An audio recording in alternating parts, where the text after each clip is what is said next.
dhibanayaal ku sugan gudaha magaalada Laascaanood oo deeq lacageed la soo gaarsiiyay. Deeqdan ayaa waxaa soo diray samafalayaal ka soo jeeda deegaanada SSC. Deeqdan oo dhamay $800 ayaa waxaa loo soo wakiishay Cali Cabdinuur Xaashi, waxaana halkaa lagu guddoonsiiyay dadkii dhibanayaasha ahaa. Ugu horreyn lacagtan ayaa waxaa loo kala qaybiyay sida tan: Ismaaciil Xuseen Axmed oo la siiyay $400, sidoo kale Axmed Xasan Nuur Qayd ayaa isna waxaa la siiyay $400. Lacagtan ayaa waxaa soo diray Axmed Xasan Cumar oo ka mid ah samafalayaashaasi ka soo jeeda deegaanada SSC. waxaa halkaa ka hadlay qaar ka mid ah dadkii lacagta la guddoonsiiyay oo waxayna halkaas uga mahadnaqeen dadkii lacagtaasi soo diray iyo dadkii lacagta loo soo wakiishay.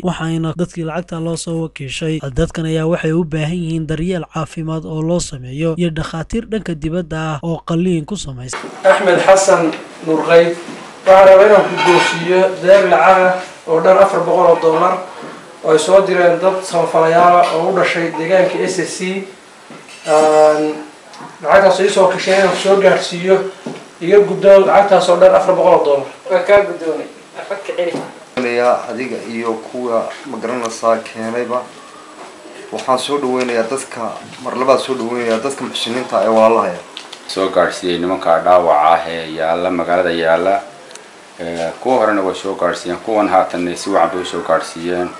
aad iyo aad baan ugu hambalyeynaa. waxaan leenahay wixii dambe karaankiina waa idinka sugaynaa.